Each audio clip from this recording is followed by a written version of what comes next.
Hi friends, myself Govind Sunny, you are watching लॉगएम लेट time for mathematics. आज से मैं स्टार्ट करने जा रहा हूँ एक लेक्चर सीरीज जिसके अंदर मैं बात करूंगा डिफरेंशियल इक्वेशन की। ये क्विक रिवीजन होगा आपके सिलेबस का, जिसमें हम फटाफट जो भी हमारे पास इस सब्जेक्ट से रिलेटेड टॉपिक्स है उनको हम एक एक करके देखेंगे। ये एग्जाम की प्रिपरेशन की स्टार्ट मान लीजिए, क्योंकि डिफरेंशियल इक्वेशन एक ऐसा सब्जेक्ट है जो बड़ा काम का है, जिसे हमें सीखना चाहिए। इसे सीखने की दृष्टि से भी देखें तो आइए स्टार्ट करते हैं।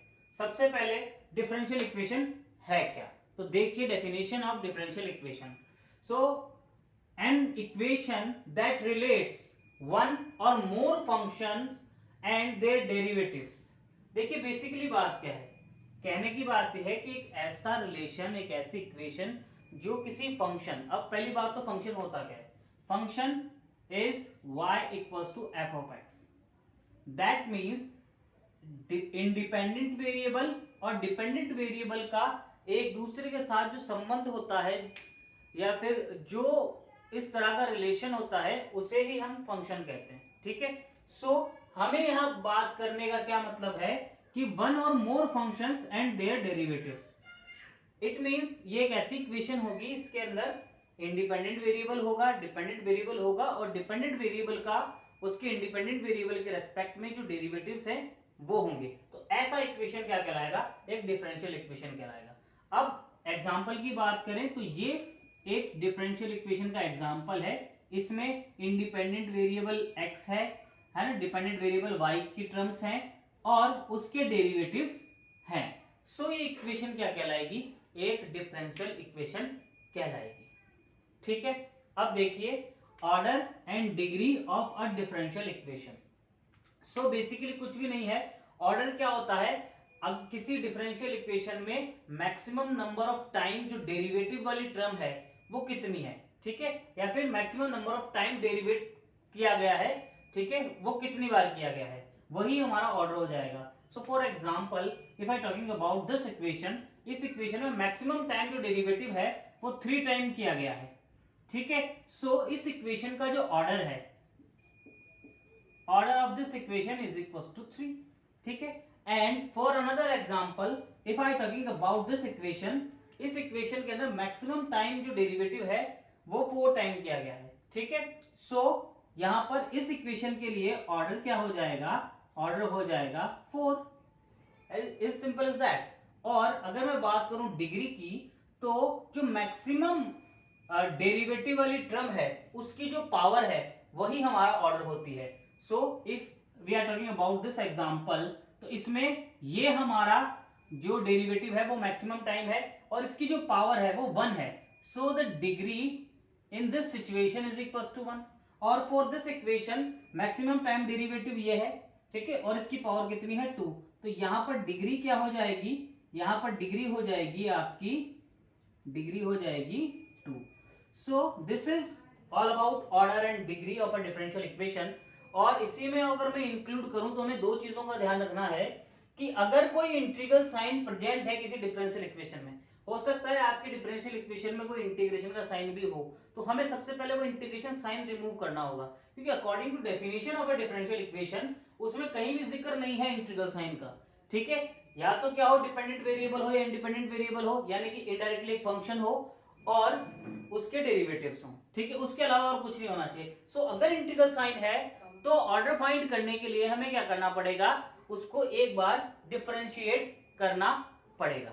ठीक है, और एक सेकंड नोट कि इफ द, अगर हमारे पास क्या है, ऑर्डर और डिग्री जो है वो फ्रिक्शन में हमें दिखाई दे रही है या फिर ऐसा हो रहा है कि वो फ्रिक्शनल है, सो हमें वहां पर क्या करना होगा, उस फ्रिक्शन को रिमूव करना होगा, तभी हम उसकी ऑर्डर या डिग्री फाइंड कर सकते हैं। तो ऑर्डर और डिग्री हमेशा क्या होनी चाहिए, पॉजिटिव इंटीजर होनी चाहिए।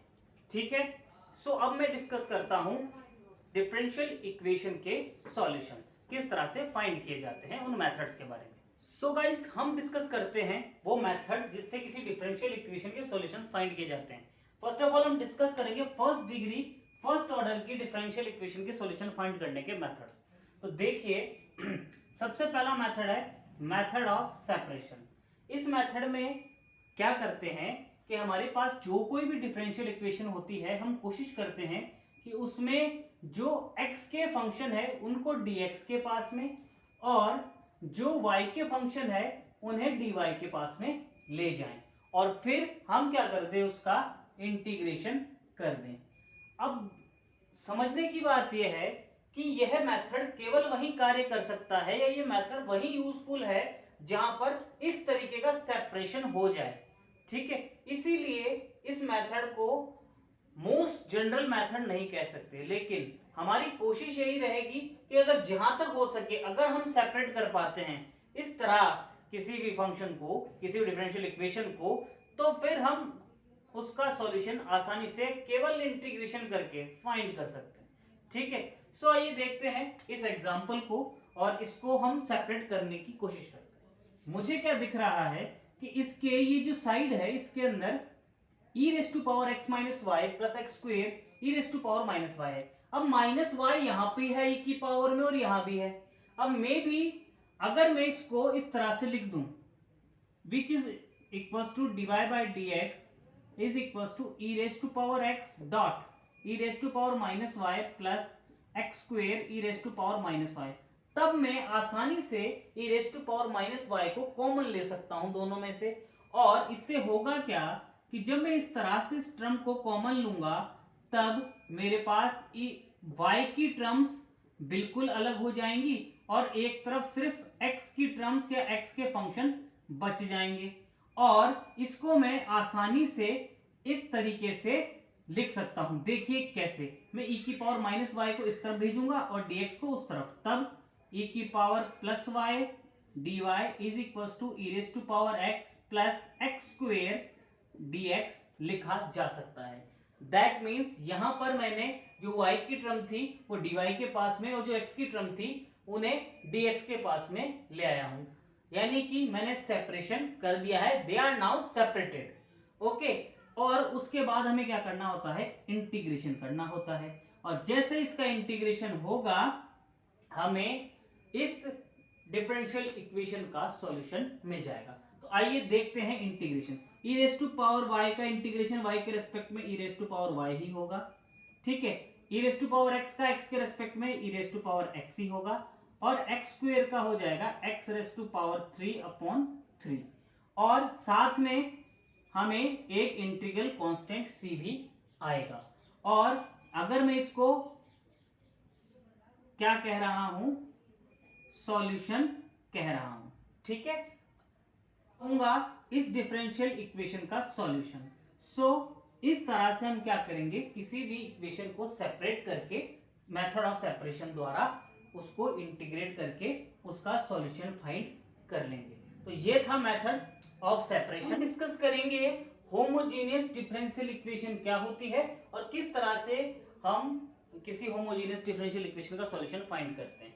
सो गाइस, यदि हमारे पास जो भी दी हुई डिफरेंशियल इक्वेशन है, ये एक डिफरेंशियल इक्वेशन है, ठीक है, उसके अंदर हर टर्म के अंदर देखिए यहाँ पे चार टर्म है, एक टर्म ये रही, एक टर्म ये रही, एक टर्म ये रही और एक टर्म ये रही। इन सभी टर्म्स के अंदर यदि इफ जो वेरिएबल्स हैं x और y, ठीक है, उनकी टोटल जो पावर है, टोटल पावर, ठीक है, वो अगर सेम है सभी टर्म्स में, तो इस तरह की इक्वेशन को कहते हैं होमोजेनियस डिफरेंशियल इक्वेशन। तो आइए चेक करते हैं क्या इस डिफरेंशियल इक्वेशन के अंदर जो हर टर्म की टोटल पावर है वो सेम है या नहीं है।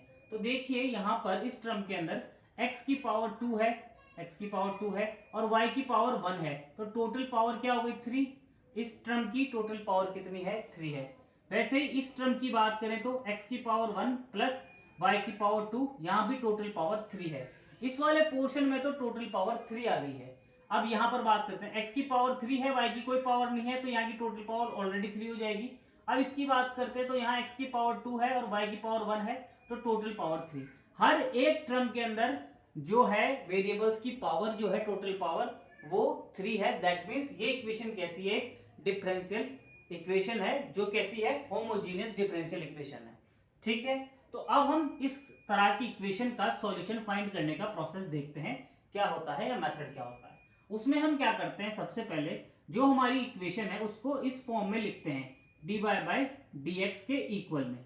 ठीक है। तो जब मैं इसको ऐसा लिखूंगा तब ये टर्म कुछ इस तरह से एडजस्ट होगी, ये उधर जाएगा, dx का डिवाइड लगेगा और ये टर्म इस तरफ आ जाएगी। So it is x square y minus 2xy square over x cube minus 3x square Y.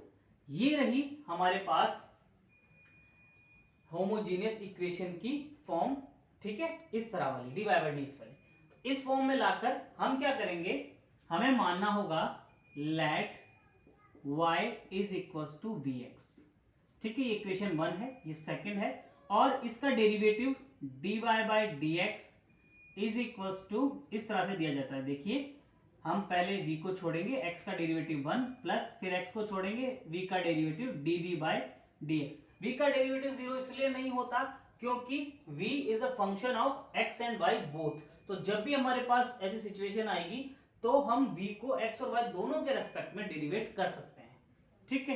तो यहां पर ये रिलेशन आ गया थर्ड। अब रिलेशन 2 और 3 से हम इक्वेशन 1 को मॉडिफाई करते हैं।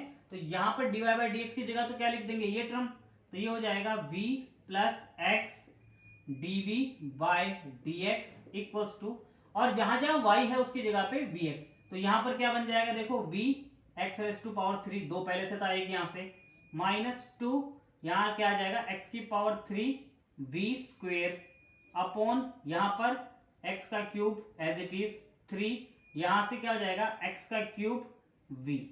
अब हम x का क्यूब ऊपर से कॉमन निकालेंगे, x का क्यूब नीचे से कॉमन निकालेंगे और x को काट देंगे और इस v को उस तरफ ले जा रहे हैं, ठीक है।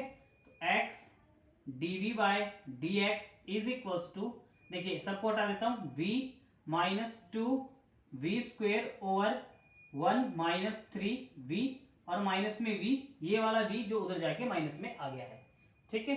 अब यहाँ पे एलसीएम ले लेंगे हम, तो देखिए क्या बनता है, v minus 2 v square minus, इसका एलसीएम ले रहे हैं हम 1 माइनस 3v को, ठीक है। तो यहां से ये मल्टीप्लाई होके आ जाएगा माइनस का v, ठीक है, प्लस का 3v स्क्वेयर।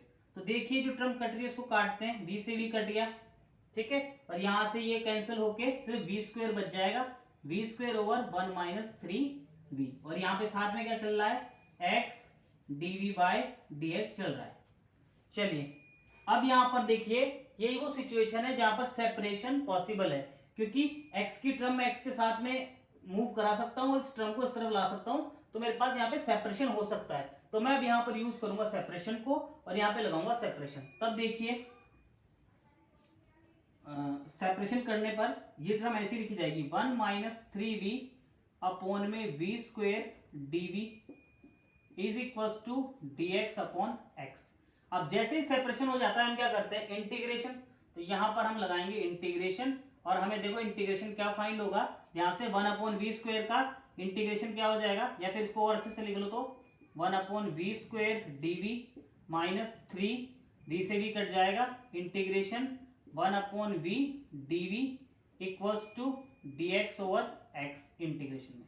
अब इसको इंटीग्रेट करते हैं, इसका क्या हो जाएगा, देखिए माइनस 1 अपॉन वी, ठीक है, माइनस 3 इसका log v is equals to log x यहां से, और एक कांस्टेंट log c आ जाएगा, ठीक है। एक बार वापस देखते हैं, यहाँ पे इसको डिवाइड किया और अलग अलग सेपरेट करके लिख लिया, फिर यहाँ पे इसका इंटीग्रेशन ये माइनस 1 अपॉन वी होगा, और इसका इंटीग्रेशन log v होगा, dy dx का log x, और एक कांस्टेंट log c मैंने खुद से लिखा है क्योंकि इंटीग्रेशन का कांस्टेंट आएगा।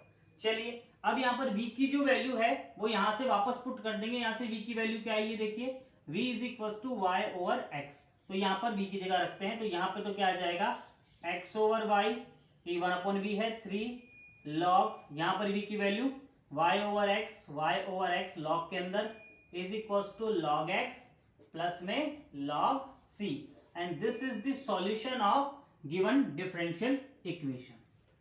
सो ये प्रोसेस रहता है जब हम बात करते हैं होमोजेनियस डिफरेंशियल इक्वेशन की।